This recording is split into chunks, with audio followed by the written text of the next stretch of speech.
Hello, everybody. Welcome to Ohio State Primetime Live here at Ohio State, the voice of college football. I'm your host on a Monday at 7 p.m. Eastern Time. As always, Garrison Gaddy to give you the latest news and previews on Ohio State. Please be sure to like, share, subscribe to the channel if you haven't already.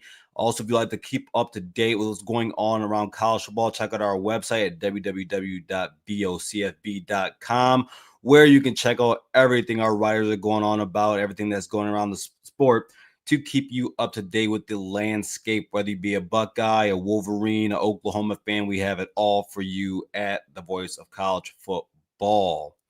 Well, today, everybody, the few things we had to go over might be a little bit of a longer show, but we'll see what happens. Go over some recruiting news for the Buckeyes. Great news there. Ohio State continues to flip a bunch of recruits and bring in their own. On top of that, we will. I'll give some last thoughts on the UCLA game after watching it twice over from Saturday night. After that, yeah, we'll talk about this Rutgers game coming up. A few things I want that I think Ohio State needs to work on, and after that, we're actually going to lead into that'll lead into also talking about what needs to be fixed or what needs to be more improved on before we play the game against the team up north in the game. But before we do all that, there's a few things I want to talk about here. And we're going to start off with the news down for Virginia Tech. James Franklin gets hired to be the new Hokies coach. I think that's a great fit. And first off, good place for James Franklin. I still believe him to be a really good coach. Still believe that he has some years left in him. He's not old at all. He's relatively young to be a head coach. So good job on him there, being able to get himself somewhere where he can land on his feet. On top, and it's a good program, a good program to be at. On top of that, good for Virginia Tech. They got their guy. That was their first choice. That's who they want to be the next head coach there at Virginia Tech. So, of course, if it's mutual, there's mutual love there. Everyone's where they want to be. Everyone got their guy. That's a good mix. I also think that, James Franklin, since he was at Penn State for so long, he has ties to the East Coast. He knows that area, so he can be at Virginia Tech and go ahead and kind of reach into the pockets that where he has relationships where Penn State would usually go to get their recruits. Next, I want to bring up this tweet right here. And this is from our guy here, J Book, friend of the show. Love the work that he does over 247 and the news that he brings for Ohio State per people like myself and you all. But I want to show this to you guys and read it with you because again, this seems like a weekly thing, but it is what it is, and we just have to deal with it. So J Book, he not paraphrasing, he puts this here. Says ESPN Radio saying the Heisman finalists should be Mendoza and Gunnar Stockton. The analyst on here, being Aaron Murray, saying Julian Sand doesn't deserve the Heisman because Ohio State is too dominant and he's the sixth best player on his team. That's a take right there from Aaron Murray, and I think it's crazy. And again, we continue to see the hate that Julian Sand gets. And at some point, it's one thing to criticize his game. If you want to do that, I think that you can have a conversation. But for all the people that say, "Oh, it's because he's like Aaron Murray is saying he's the sixth best player on the team, he's not the best player," or anyone that says, "Oh, well, he hasn't gone against anybody worth mention. He hasn't played anybody. This team hasn't played anybody." Again, I think that's a stupid argument. The more you oh well, look who he's throwing to. He's got Jeremiah Smith. He's got Carnell Tate. He's got that offensive line. There's a litany of things that people want to point to now when it comes to Julian Sand, when it comes to this Heisman conversation and how he's viewed in the sport of college football as a quarterback for the Ohio State Buckeyes. And at some point, people are gonna have to learn, but it's fine. I like this for Julian. He's been doubted since the offseason. He's been doubted during the season. He's going to be doubted now, and he's going to be doubted until seen otherwise. So I know, hey, Julian, keep doing what you're doing, man. Of course, you have all of Ohio State and Buckeye Nation right behind you, and of course, there's nothing to complain about over here. I think we have the best quarterback in college football. Lastly, so I haven't been able to talk about this yet, but I'll do it now. So my guy TJ ran over from the Wolverines channel here over at the Voice of College Football. We had a discussion maybe a week ago or so. Then he brought it back up to his on his show maybe once or twice now about him saying that no, it's been twice now. Him saying that it's a down year in college football, and he says, if you look around the sport and see who's losing to who, and then he says, except for you guys, but you guys being Ohio State haven't played anybody yet, and they're saying it's a down year in the sport. But I find it funny because this is what everybody in the sport asked for. Everybody said that they want more. They want the talent to be more spread out. They want better games. They don't want it to be where it's the same 3, 2, 1, 4 teams every year. The game is more spread out. It's more it's what's the word I'm looking for? My goodness, it's just not as many top heavy teams, right? Well, now we see where you have a year like 2025 where everyone's beating everybody. That just is what it is. And everybody can be tested, but against anybody. You see multiple teams this year, teams that are good, such as Georgia, or I think Texas A&M has a really good offense, even though I've had a vendetta against them, mostly because of their defense sucking. And then, you see teams with a lot of talent, like Penn State, like an LSU, falling off the face of the earth. But just because you are in that bunch, you don't get to say that it's a down year in the sport. It's just the talent's more spread out. Everybody can be everybody now, but unless you are that elite team. And just because the rest of the sport is faulty does not mean Ohio State, like what Ohio State hasn't done to this year, is not impressive.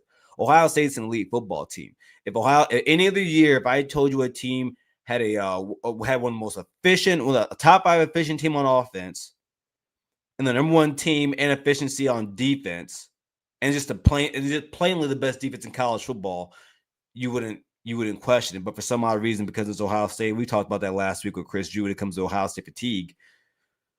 But hey, man, it is what it is. But no, it's not a down year, everybody. It's not a down year in football. And anyone that's telling you that, they're saying that out of fear and out of insecurity because their own team can't be Ohio State, and that just is what it is, and that's the truth of the matter. Shout out to a few people that we got in here from the community. Shout out to Nick at night. Howdy, go Bucks. Go Bucks to you too. See, we have looks like a Wolverine fan, Desh Cantor. Let's hear all the bold predictions of 3-score victories over next week, or have you learned your lesson? I'm not sure. I'm not sure what you mean. Look, man, it's 2025. If you believe that your Wolverines are going to beat Ohio State, then just go ahead and say it. I believe my Buckeyes are going to beat you guys. I think that it's going to be a good game. I can see it being a good game, but I think at the end of the day, there are certain things about your team that don't bode well for you. You have a freshman quarterback and against Matt Patricia and what Ohio State's defense is. You have an offensive line that's hurt right now. Honestly, an offense that's hurt right now. Of course, your true deep at running back is hurt. We hope they get better. Your offensive line has had a litany of injuries, and it's been, Andrew Sprague. I thought he'd be one of the better players on your team and on your offensive line. He's been a disappointment this season. And your offensive line has just in general, even though you are a semifinalist for the Joe Moore Award, which you shouldn't be, and a lot of Wolverine fans admit to that too. I think Ohio State's just really good on defense, and I don't think you guys are good enough. I think that's just is what it is. I'm willing to go out here and say it.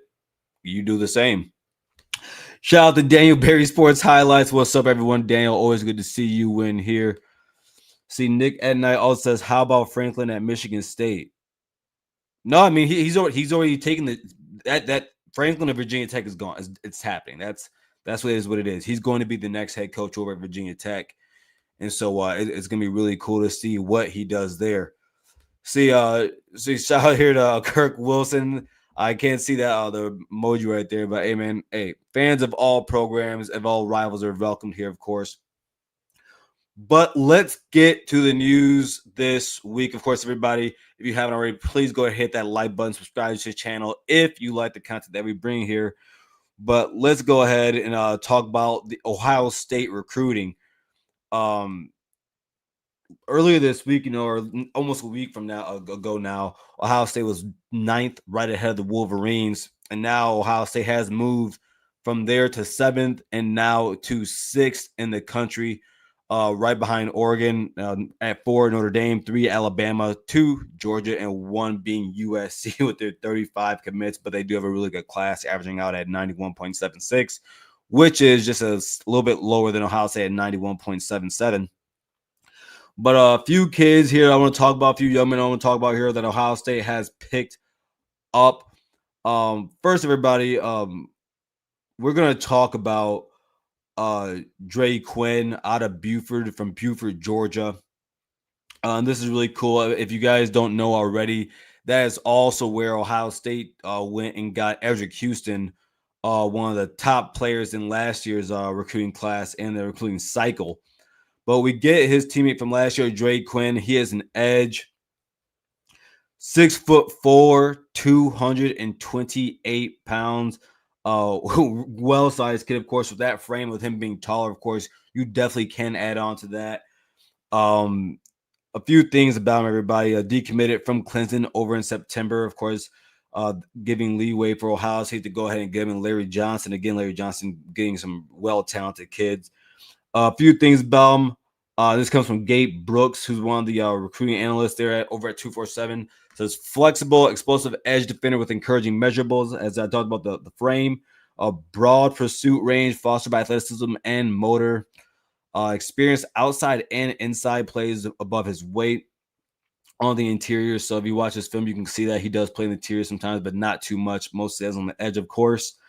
But will stay outside, preferably as a 2-point defender. Sometimes gets sucked in by read action. So something to work on there, which is always good to read. Of course, a lot of these kids, they're going to be projects. Most of these kids are projects. I mean, honestly, coming out of high school. Lack sack production, typically seen in higher end pass rushers. May need a role scheme fit, but possesses immense potential. Could become a quality high major starter with traits to play beyond edge. So again, just recently, I mean, this week, Ryan Day, he talked a lot about the kids they recruited and got the guys they want on this team now. He said he doesn't get too many notes of the trade or tricks of the trade. But, this is someone who could play multiple positions. You could see him playing possible linebacker if he's able to go there in the inside. If he was to put on some weight, get around like 260 range, maybe he could dip inside a little bit, be a little bit more rangy. But you primarily want to see him on the edge, maybe also in a 3-tech, but I mean, it all depends. So, again, you want to get guys who are versatile, guys that can play multiple positions, which is what Ohio State is now feeding into in the program. Next, everybody, we are going to get to Nick Lauder. Right here, this is a tight end. And Ohio State, recently, Ohio State's been able to get a lot of these guys in the recruiting cycle. And I'm really happy. Of course, we got some higher end guys. Now, Nick Lauder out of Lebanon, Ohio, out of Lebanon High School. Not one of those hiring guys, but he was a sought-after recruit. Ohio State flips him on the 16th from Louisville, 6'5", 230 pounds, the number 52 tight end in the class of 2026. A few things here from Andrew Irvins, who's a recruiting analyst from 247. Late blooming tight end with that's a vicious blocker and a viable target in the passing game. And of course, that's one of the first things you want to hear. Of course, for Ohio State, you had to be an all-around tight end. If you remember, been talked about a lot for Ohio State, even from Ryan Day publicly. When Max Clare came in from Ohio State, they had to teach him how to be a tougher and be tough and be a blocker. Whereas for this kid right here, but Nick Lauder, it's good to see him coming out of high school. He's already a quote-unquote vicious blocker who can also catch the ball. A tall drink of water, estimated to be pushing 6'5". That's a funny thing to say, but it's hilarious. With a streamlined build and what appears to be no shortage of growth potential. So, meaning he could definitely get taller, maybe pushing the 6'6", 6'7" range. I would probably say somewhere around the 6'6", maybe 6'6 and a half. Owns a unique wrestling background. That probably helps why he's such a vicious blocker. Knows how to use his hands and use leverage. And that frequently shows us on tape. He establishes leverage in the run game while attached and detached will rack up the takedowns when split out wide. Rather fluid as a route runner and can build speed as he works on his way across the field. slips out on the backfield and into flats with ease, but can also challenge the seam with his reach, gets large and catch point. And his coordination mean he has a large range right there. That's what you want to see. A guy that has very tall. Some things you will see out like a Marvin. Not saying he's going to be a Marv, but something you see out of Marvin Jeremiah being taller, longer targets. This is also attacking the football with firm hands. Son of a naval officer, Semper Fortis, right there, and a good student. That was his priority early for Ivy League schools. Projects as a potential multi-year starting wide tight end at the power 4 level and can be a plus number at the line of scrimmage.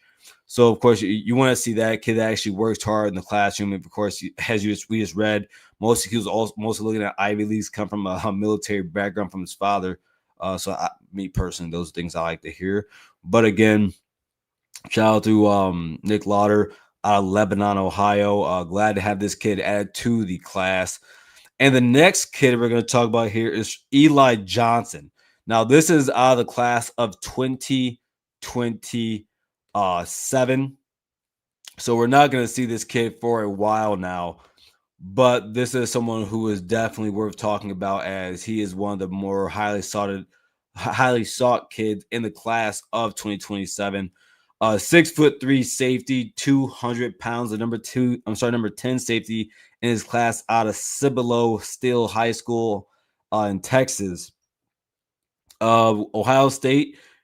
He was looking at is now who he's committed to. Got him over 3 other programs, that being the Sooners of Oklahoma, the Longhorns of Texas, and none other than the Wolverines from the team up north. Also hear from Gabe Brooks, tall, framey safety prospect who's big enough to factor in the run game and athletic enough to cover swaths of territory. I like that word right there, swaths. Verified combine athleticism, shows in linear speed, likely provides special teams value, possibly in multiple capacities as a coverage piece and a return option. So kind of like a Caleb Downs type of guy. Shows periodic flashes of striker power, but sometimes takes flat pursuit angles. Can clean up tackling consistency. So gotta be a little bit better there. Again, so you want to see things that can work on. Potential P4 caliber safety who possesses the physical traits and athleticism to stay on the field and myriad situations, while also suggesting significant long-term developmental potential.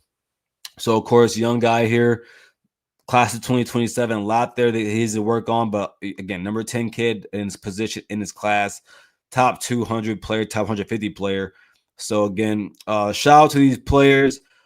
Can't wait to see what they look like in Buckeye uniforms. Can't wait to see the things that the future of things they had to do in their high school career, such as Eli Johnson and OHIO to those young men. Again, if you haven't already, everybody, please go ahead and like to the video. Again, it helps us in every way capacity.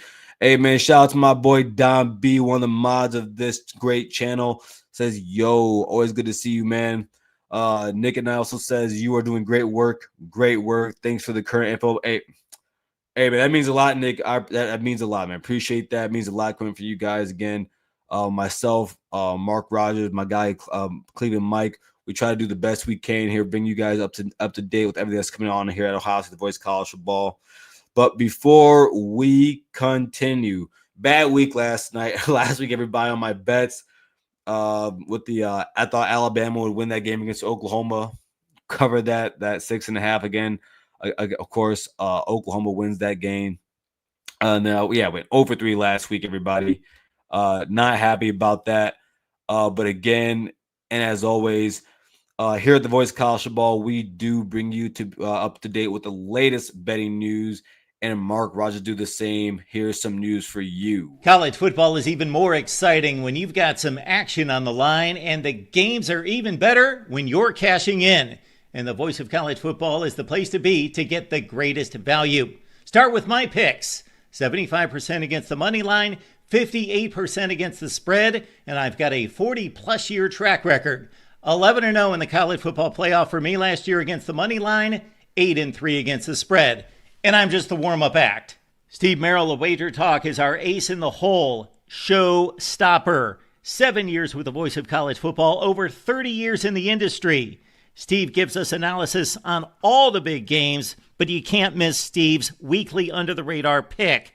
28-12 against the spread the last 3 years. You also get picks from some of our top analysts here at the Voice of College Football, including Corey Bratta, Matt Zemek, and Steve Dace. Check out those numbers. Become a YouTube or Patreon member for just $99 per month. Go to the main channel on YouTube, click join, and then select the betting tier. Do the same thing on Patreon. Make 2025 a winner now. And of course, everybody, check us out on our partners over at Novig, check our partners over at Novig, everybody, where if you spend $5, get $50 back in participating states.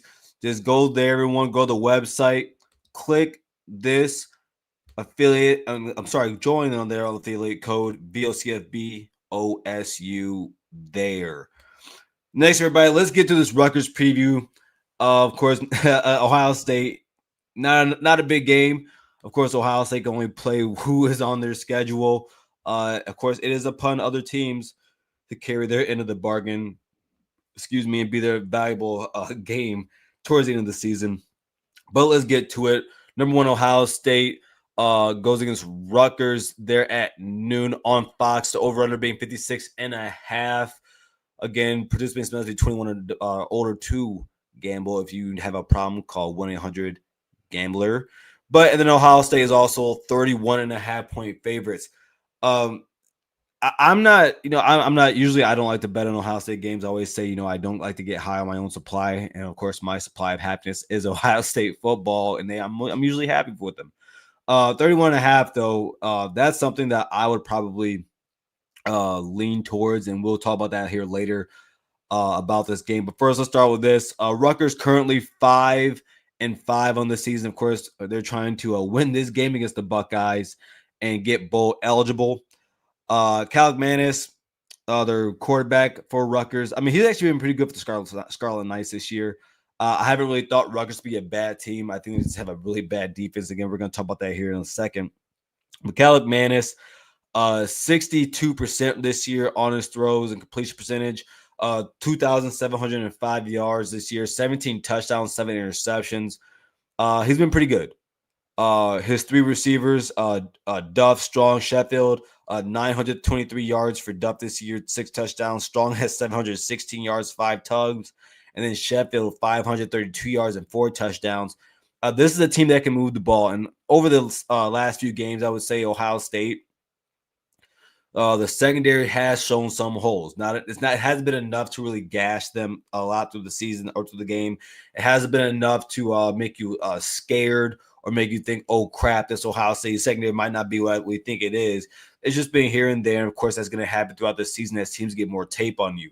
But this would be one of the good things for Ohio State going into the playoffs. We're playing a team that likes to throw the ball, likes to move the ball down the field. They can run a little bit. Raymond, the running back, 1,000 even on the season on yards. 5 yards per carry, 11 touchdowns. He's not the strongest running back, not the best, but he's been there for when they need him. Again, this is a primarily pass the ball team, even more so than Ohio State. Now, where can Ohio State take advantage of this team? It's up front. Again, they're not the greatest run team, and they've been given 29 sacks on the season. Just to put that in just so you can understand, Julian Sands only been sacked 5 or 6 times this year. So, being sacked 29 times is not good at all. It's actually pretty horrible. So they don't have one of the best offensive lines, which even makes their offensive numbers a little more impressive due to a very insufferable offensive line. So I think Ohio State is going to be able to take advantage there. I think that this defensive line has been great all season. We haven't really seen the sack numbers come the last few games here in Big Ten play, but I think this is a game where we could see that get back on track. Another game where you will see Edric Houston and Cade McDonald, Big K-Mac, taking advantage of another offensive line interior. Would love to see a little bit more blitzing in this game, but only when we need to. Of course, on like 3rd and long, I would love to put our quarterbacks on man-to-man coverage. I want to see them go against wide receivers like this. This is a pretty good wide receiver unit, one of the better wide receiver units in the Big Ten. So I do want to see what they can do there. I want to see Devin Sanchez have a better game. He's going to get his reps. And Devin Sanchez has been a good player for us all season as a true freshman. Of course, if you guys don't remember, on Texas' last drive to go and either tie or win the game, Devin Sanchez was out there on that drive. And so he's been trusted from the get-go. And I trust him. I know the players, his teammates trust him. The coaches trust him. And so I want to see him have a better game this week and build off of I would say an average game last week. And that's going to happen. That's going to happen to him as a junior, as a sophomore. So seeing it as a freshman is okay. These guys want to see him have a better game. I did like what we saw last week from the safeties, whether that be McLean. I mean, outside of Caleb Downs, of course, but what we saw from McLean, what we saw from Rokers, saw them get some valuable reps in there. Love what those guys are doing back there. Now it's time to build off of that, and they're going to get their chances against this team. Duff, the leading receiver, he's averaging 17 per catch, around there, about 17 and a half actually strong. He's somewhere around the 14 range, and they got Sheffield around the 13 range. So they're going to have their hands full. I'm not saying it's going to be one of the best wide receiver units or what they're going to see close to in the playoffs, but it's damn near one of the best in the Big Ten. I mean, Rutgers is 6th in total yards in the Big Ten right now, 3rd in pass right now. The run game is 9th. The run game is 11th, so it's not that great. But again, the pass is 3rd, so they're one of the best wide passing teams in the Big Ten. Now, they're 9th in points in the Big Ten. So, and again, you have the discussion of points and yards. Well, yeah, yards means you are moving the ball, but those yards have to turn to points. And if you're going to be top 3 in yards, you probably should be about top 5 in points, I would say, in the conference. Excuse me. Of course, they're 9th. So that's that leans towards Ohio State's advantage. They're last in defense. Okay, it's bad. I mean, Rutgers is terrible on defense. So I do think that if Jeremiah and Carnell Tate are feeling any type of ailments, this is not a game where you need them. And in fact, I know that for a fact. We do not need them to win this game. And if anything, it would probably help Julian Sand to get a better rapport with his wide receiver room. The rest of the guys that aren't the Carnell Tate and Jeremiah Smith. Ryan Day talked about this weeks ago. More guys in that room need to step up because we're going to need them later in the season, mostly meaning November 29th in the game and Ann Arbor. Big Ten championship, playoffs, leading into a national championship. We're gonna need those guys, and it's times like this where you're gonna need them. What you don't want. And Ohio State, listen, Ohio State has been the only team so far this season who has not played with any of their food. We haven't done that once this season. Bama's done that. Georgia's done that. Oregon's done that. Everyone's done that. Texas A&M's done that multiple times now. Ole Miss has done that. Everyone's done that except for Ohio State. And this is not a week when you start doing that. Not the week before the game. This is not the time to do it. You go in here, you take care of business. You're playing the worst defense in the Big Ten. The worst. One of the worst in the country.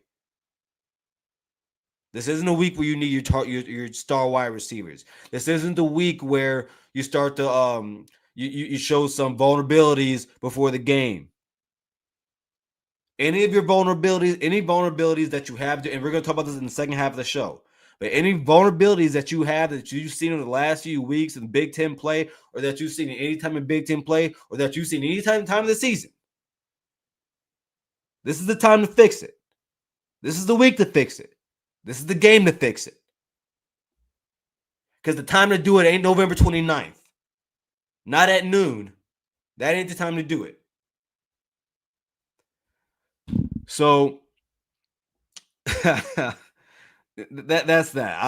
I mean, this should be an easy game for Ohio State. Get in there, take care of business. Over the last few weeks, Ohio State, so far in the last 3 games in Big Ten play, 164 rushing games. The week prior was around 170. This week, or this past Saturday against UCLA, Ohio State runs for 222 yards. First time in Big Ten play has been something I've been talking about. I've talked about multiple times this week, over the last few weeks.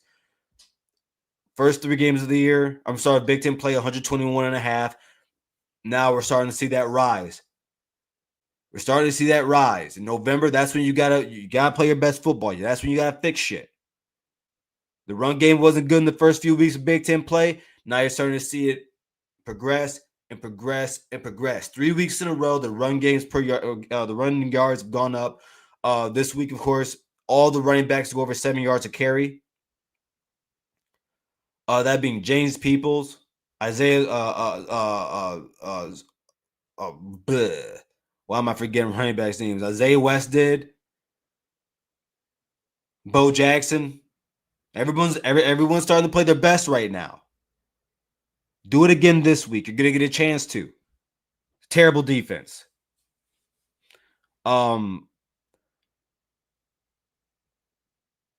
Build the continuity with the wide receivers. That's something you want to see. Sanchez play better this week. The whole secondary should be on, but I want to see Sanchez get out there because we're gonna need him. That young man is going to be needed in the biggest games we're going to play this season because we're going to play some teams that pass the ball better than what we see in the Big Ten. We're going to need to play his best ball. He's not a freshman anymore. He knows that. That's not a freshman anymore. That's a first year guy who's had plenty of snaps. He's had a chance to start a game. I look forward to seeing what he does the rest of the season, starting this week. Also, want to see our defensive line get pressure from the inside again. Edric Houston, Tom Malone, K-Mac, Will Smith Jr., Jason Moore. You guys have played great this season. Some of the best depth. One of the deepest defensive tackle rooms in the country. You guys have played great this season. Keep doing it. Force them. Give them the outside. They're going to want to get rid of the ball fast. That's what Rutgers is going to want to do. That's what's been happening for the last few weeks. Get pressure up the middle. Get in his face. He's a tall quarterback. Get in his face. Let him feel it from the outside. Make it slow. Make him run to the outside and push him into our defensive ends. Push him into Kenyatta. Push him into Caden Curry. All those guys. Push him into Arbel and Sonny and Caleb Downs. That's what you want to see. So again, Ohio State 31.5-point favorites. Over under 56.5. I don't think the score gets the over. I don't think the 56.5 gets covered in this game, but I will pick Ohio State to win this game. Let's go 46-6. Let's go 46-6. That's how I think Ohio State wins this game. I don't think they get to the end zone. I think the defense tries to play its best game of the year before they play against the Wolverines. And again, we're going to talk more about that. We're going to talk more about the things that need to get fixed. Because there's a litany of things. Not a litany, but there's some things that need to get fixed in this game, and I want to talk about it here in the second half of the show. Shout out to the Honorable Jam. See you in here. I love this hat too. This hat is actually the LGPA Myers Classic golf tournament. I go every year, and this is last year's hat theme to give. So I love this hat. Actually, my dad actually on that did the first hole there for the announcing all the golfers. So that was really cool. I definitely we're gonna talk more about the game because we're fans. We can look ahead if we want to. We're done on the field, but lastly, let's talk about the Big Ten real quick. Only 2 games to talk about this week, or 3 things to talk about, honestly, on our Big Ten review. USC beats Iowa in the pouring rain. I thought that was a great showing from USC. We'll talk about, actually, I have another conversation about USC in my power rankings this week after what I saw them do over the Big Ten season so far. But then also, the Wolverines escape from Northwestern ugly game. They have 5 turnovers to 0, but they win that game. We talked. Not a lot to say about it. We all saw what happened in that game, and it was terrible to watch. To be quite honest with you, but that's their team. They're very inconsistent. But with that being said, I mean, you look at, of course, Ohio State, Indiana, still undefeated in Big Ten play and undefeated in the season. But then you have these three teams, and you get the Wolverines at 6-1 in the Big Ten. Of course, they're this week trying to beat Maryland, and then they're trying to beat Ohio State in their stadium, or in their own state. Yeah, at home. Then you have Oregon and USC at 6-1. Of course, we all know those two play this week. That's going to be a game. That's going to be a game. I'm not. I have Oregon winning right now. I think I said like 27-17. That's why I have it looking like. But that game is going to be huge because in my personal opinion, I think this is a top 10 matchup, and you guys will see my rankings later in the show. But yeah, I'm really interested to see how the rest of this Big Ten season lines up, because there's some unless there's chaos in the Big Ten, there's some 2-loss teams in there also that can jockey their way ahead of them in terms of where people are seen in the Big Ten race and how they are viewed. But before we continue, everybody, of course, we care about how we're viewed here at the Voice of College Football, and we know that you do too. So if you do and you are looking to get your product out there, this is why you should come here. Get your business, product, service, or personal brand to the next level by partnering with the Voice of College Football, and let's discuss how you also can reach your target market. The Voice of College Football is a growing network with a large following, so let's find out how we can help you grow with us. Check out the experience of one of our current partners, that being Win Agency, posted here on the screen, and just like them, we are here to deliver for you. Contact us at sponsorships at vocfb.com. Again, that is sponsorships at vocfb.com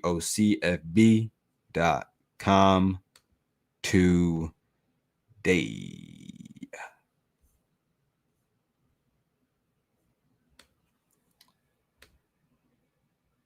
Okay, everybody. Well, let me know. Let me know what you guys want to talk about here first. Let me know. Do you guys want me to talk about my TTUN prep, or do you want me to go through my power rankings first? Both of them might, they'll probably both get us through the rest of probably do the rest of the show here. But I want to know. So, like, Jam down, so Jam says do rankings first. Okay. All right, we'll do my rankings first. So these are my top 16. And the reason I choose to do 16, everybody, is because I think that, of course, it's a 12-team playoff. But if you're I think the next 4 after that, if you're in that 16 range, you're in that. You're challenging to go to the playoffs. You're in position to get there. And so let's get here. I'll show you guys. You may not like it, you may like it, but here it is. At number 1, Ohio State, followed up by 2, Georgia 3, Texas A&M at 4. Texas A&M moves down. Actually, I had Texas A&M at 3. Alabama was number 2. Of course, we'll get there soon. Georgia 3, Texas A&M at 4. Of course, Texas A&M, they had a first off, Georgia. Let's start with Georgia real quick. Shout out to Georgia for pummeling Texas and getting them the hell out of here. Everybody likes people. Some people think that Ohio State fans care about how the Texas win is viewed.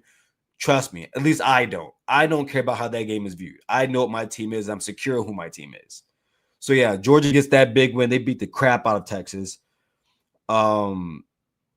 Texas A&M, they're down 30-3, was it, against South Carolina? And of course, his son pisses it away. Just pisses the win away. Craps himself on national television in front of everybody, in front of his dad, and they lose to Texas A&M. Texas A&M comes back, and of course, we have another situation where, because a quarterback puts his team in position to get down 30-3, he has his Heisman moment, as Marcel Reed did. Number 5 is Oregon. I think Oregon's been good all season. Of course, they had that one loss to Indiana in their own stadium, but I think that's a really good team still. Next is Texas Tech. I think it's like the scariest team. It was like the scariest unknown team in college football, specifically in like the top 10. Really good defense, top notch offense. Uh, they could be better in some spots, like on defense, but in the D line range, I'll say. But I think their D line is really good, though. It gets at the quarterback. Notre Dame at number 7. Don't care what anybody says about those losses. That if I think if Notre Dame played Texas A&M and Miami, I think they would beat the crap out of Miami, and I think they would beat Texas A&M. I truly believe that. I think Notre Dame, right after that Texas A&M loss, I went on social media and I told everybody. And shout out to my guy Dylan, DG on X. We were both telling everybody that now is the time to buy Notre Dame stock. Now is the time. Since then, they've been going through teams. CJ Carr has been playing lights out, looking like one of the better Notre Dame quarterbacks we've seen over the last, I would say, 15, 20 years. The kid looks really good. They got the best running back by a long shot in the college football, and Love, who I believe should be in New York City for the Heisman ceremony. So yeah, shout out to Notre Dame. I got the number 7. And of course, let me know in the comments. Let me know in the chat. Where do you think I'm wrong? Where do you think I'm right? What do you think overall about this top 16? Next, Ole Miss at 8. I think that's where they belong. I'm not as high as everybody else, but I do like what they got there. I do like Lane Kiffin. We'll see if he's there in a few weeks. Trinidad Chambliss. Shout out to him. He's from my hometown. Love that young man, or love his game. But that's where I have him. Oklahoma at number 9. Great win versus Alabama, who I have behind number 10, USC. USC is not getting enough credit, people. They're not getting enough credit. And, their losses are to Notre Dame, who I have really high, of course. They beat Iowa. I think USC is a really good team. They put a beat down on the Wolverines, who I would have number 17. And actually, I'll be honest with you guys. I struggled at number 16 whether to have Miami or the Wolverines. And to be honest with you, now I'm thinking about it, I probably would have had the Wolverines at number 16 here. I probably would.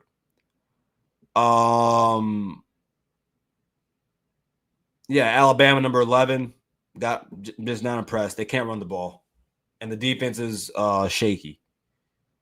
Shout out to my guy Juju. I don't want to hear no more Simpson talk better. I don't want to hear no more Simpson better than Julian Sand talk. That's over with. Then BYU at 12, followed by Vanderbilt 13, 14 Georgia Tech, 15 Utah, and again 16 is Miami. So yeah, that's my top 16 power ranking. Let me see. So the Honorable James says Georgia is getting better. They really are. They are. If Indiana didn't have big wins already, I would possibly put Georgia ahead of Indiana. But I've seen Indiana be more consistent throughout the season. Where UGA, they've been a second half team, and a lot of these first halves they haven't been good. But in this game against Texas, and Texas is still a top 25 team, a really talented team. They're relatively good team. But when I saw Georgia go up 14-3 on that team in the first half, which I thought was really good because Texas still has one of the better defenses in college football, I was like, oh, that's a really good first half out of Georgia. Then in the second half, they do what they've been doing all season. They put it on teams, put it around the forehead.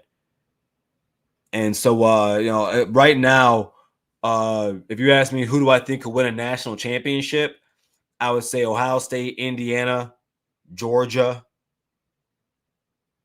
And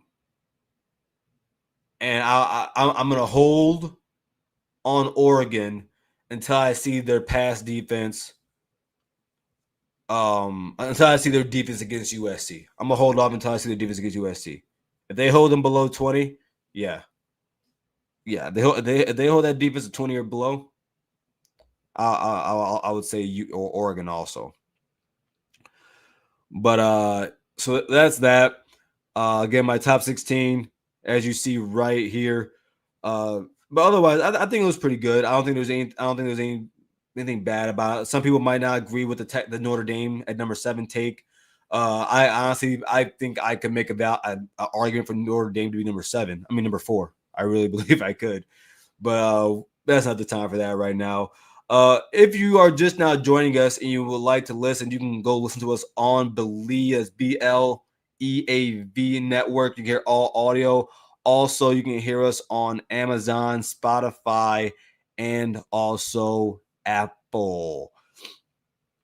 If you haven't already, also everybody, please hit that like button. Of course, we accept anything monetarily, but the only thing we ask is that you go ahead and hit that like button, subscribe, share this network and channel, as it goes a long way for us here. And we love to grow the community here at the Voice of College Football, especially at the Ohio State channel with myself, Mark Rogers, and Cleveland Mike.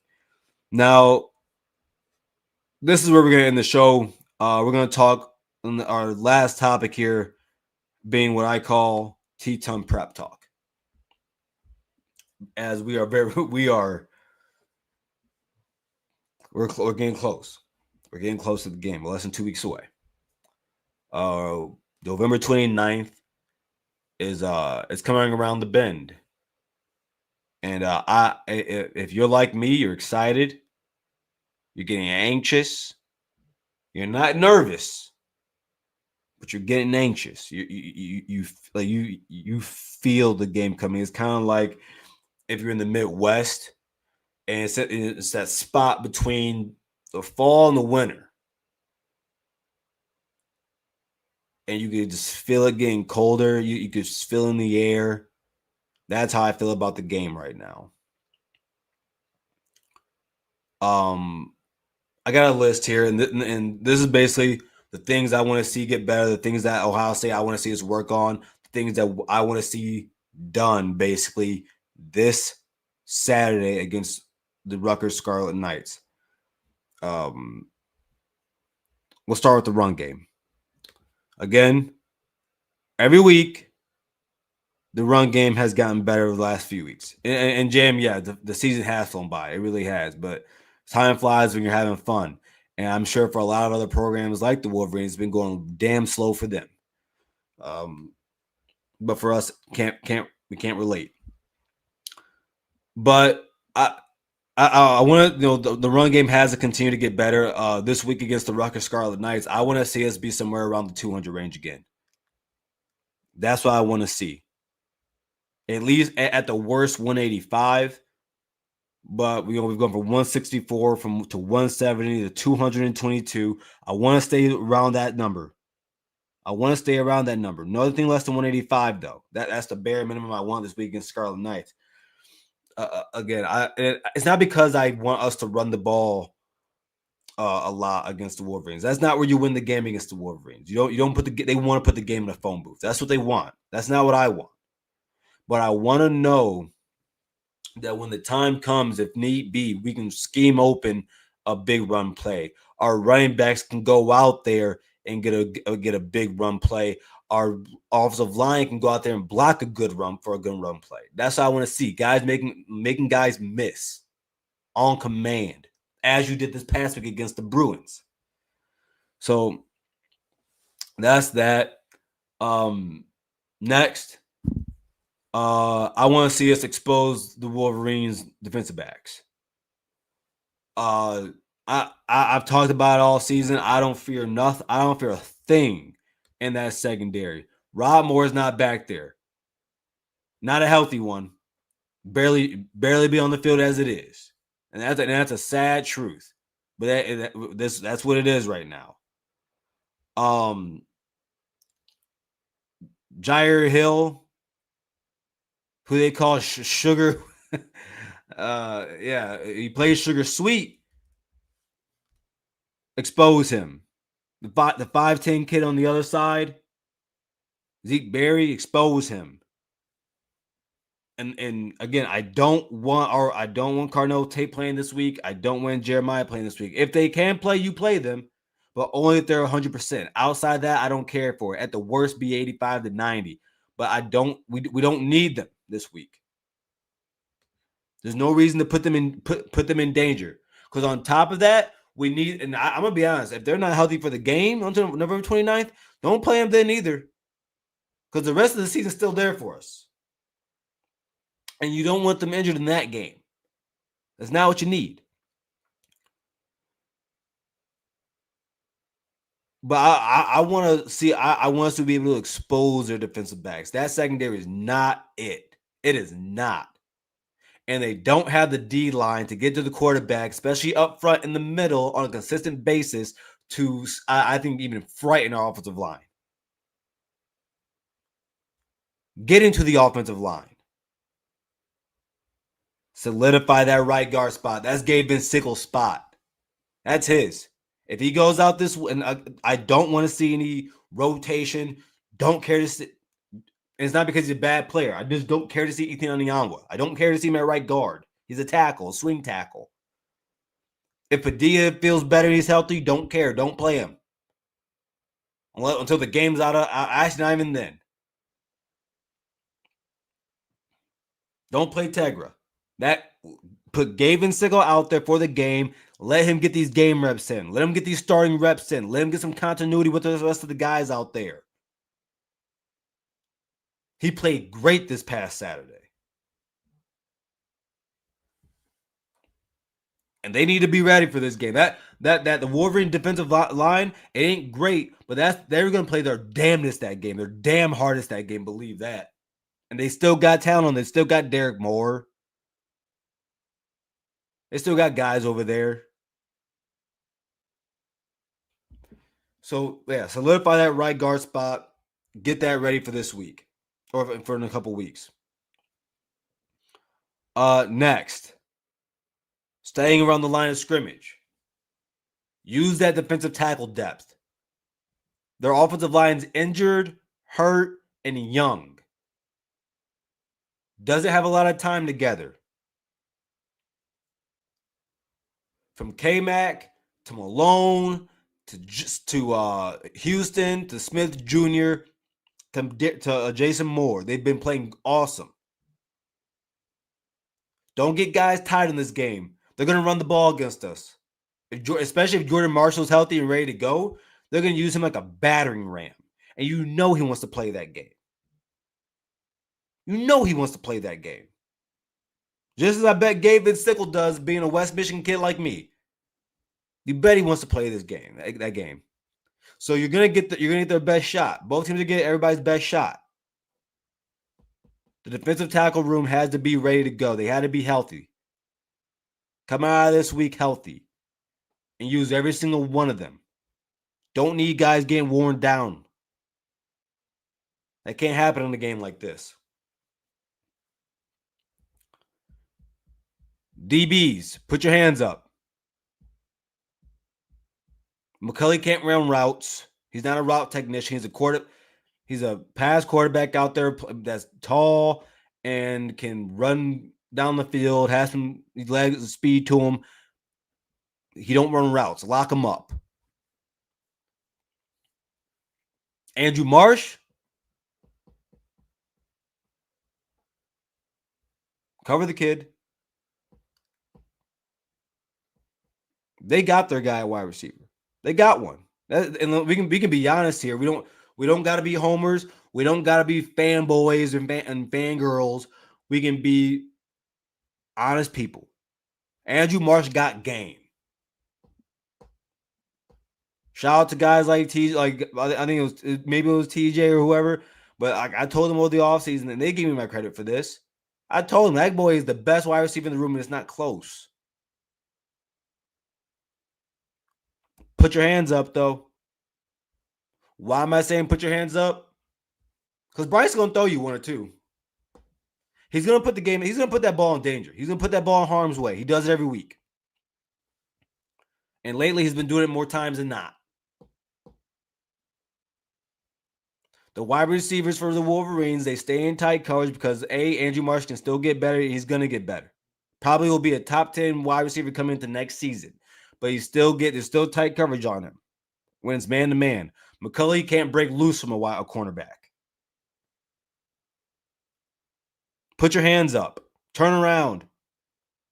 He doesn't put a lot of air on the ball either. Here and there, he gets some touch throws, but he don't do it. He's going to throw you a dart. Put your hands up.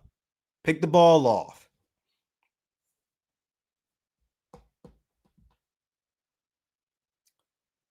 Make him throw somewhere else. Don't. And that's another thing. We Ohio State, we don't usually have to double wide receivers. If there was ever a game, I wouldn't be minding us like here and there in times of need. When it's second and long, when it's third and long, you take Andrew Marsh out the game. You bracket him. Because two things are going to happen. Bryce is going to try and throw it up to McCulley on some desperation bullshit. He's going to go to his tight end. By the way, one of the kids, I can't pronounce his name, Talini, something like that. Ravioli, he's been pretty good.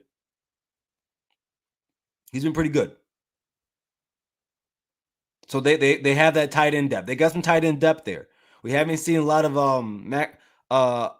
Klein a lot, but the other tight ends, they come in, they've done good in spot duty over there. Or he's going to force it to Andrew Marsh. And two things can happen. Either Bryce Underwood's going to throw a really good pass, which he can do. He's got an arm. He can make throws. Consistently, no, but he can make them. Take Andrew Marsh away from him. Force him to think. He also doesn't like to sit in the pocket. Make him think.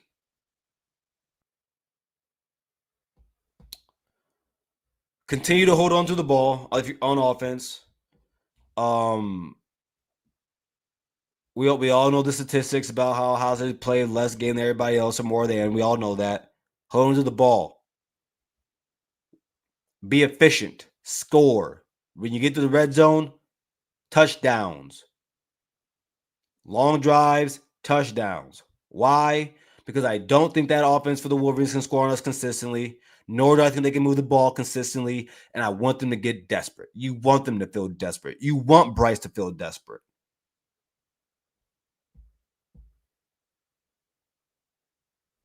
Get them down by double digits. I'm trying to tell you. Get them down by 14. I promise you their ass cheeks get tight.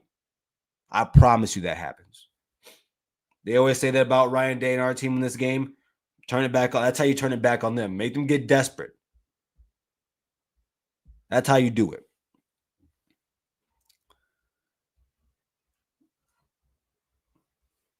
I want everything fixed this week.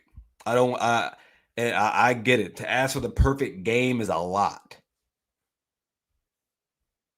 It's a lot to ask for. But all I want to see is anything that might be a hindrance to us going into the November 29th. Don't show it this week. And don't fix it next week. Do it now. Do it now. Because come November 29th, if we know they're going to get up for that game. And I expect there's not a time in the last few years that I haven't thought that our players haven't gotten up for the game. I'm not going to say that. But be prepared. And how you are prepared is by doing it this week. You fix everything this week in practice. You fix everything on Saturday in the game against Rutgers. And you beat the snot out of them because you play the perfect game, or you damn near do. And if Jeremiah Smith and Carnell Tate aren't playing, my expectations do not go any lower. Not by damn sight. It's November. We're at the end of November. This is when you play your best football. This is when you play your best football. Go into this game prepared. You go into Ann Arbor. I'll be there. And I can't wait. I can't wait. I can't wait for next week when we get to talk about this game I'm talking about it all week. I'll probably show up here every day of that week next time. I'll probably be here all week. Probably will. Because I'm going to have a lot on my mind that week about that game. And again, I'm not a player. I'll overlook Rutgers. Don't care. I don't got to play this game. The players do that. I'm simply here to tell you guys all the prep that needs to be done. So before we get out of here, again, run the game, expose the TTUN DBs, solidify the right guard spot, use the defensive tackle depth. DBs, get your hands up. Bryce will throw you one. Take Marsh away from him. Continue to hold on to the ball, make them feel desperate, get healthy, and that's how you win that game. And that's how you get prepared for the game. What's up, Queen Doreen? How you doing, girl? Nice to see you here, my friend. Jam says, sounds like a threat, Garrett. Yeah, man. But again, appreciate you guys for showing up here every week on a Monday at 7 o'clock. Again, if you missed the show, go ahead and go to the Believe Network where you can also listen to the audio version of this show. If you aren't already, if you would like to become a member, please go hit that join button and you'll see our 3 tiers, that being the Blocko Club. JT wasn't short, and we don't give a damn, and you know the rest. Can't wait, man. Oh, my God. I'm sorry, guys. My mind is stuck on next week. I'm stuck on next week right now. Yeah, and Doreen, I am. I'm not mad. I'm not mad. But but I can't stress enough that anything that might bring this team down on November 29th, I don't want to see it this Saturday against Rutgers. I want everything fixed. Every little nuance, from the tiniest thing. And I'm talking from the way that they squirt water bottles when they're dehydrated. Every little thing I need perfect this week. Because you can't fix it. Maybe you can fix it during the week, but you only get better in football by playing the game. So I don't want to see you fix it in the week of the game. That's all I'm saying. That's all I'm saying. But again, everybody, thank you for being here at Ohio State, the Voice of College Football, for the Ohio State Primetime Show. We'll be here tomorrow with we'll be here tomorrow with Mike at 7:30. Wednesday, don't forget to catch Mark Rogers at 11, and also myself and Mike at 10:30 p.m. Then on Thursday at 7 p.m. for the call-in show, and then of course every Saturday after the game for the post game. Again, everyone, ain't nothing better than being a Buckeye. We're a couple weeks away from the biggest day of our lives. But as always, OH, IO.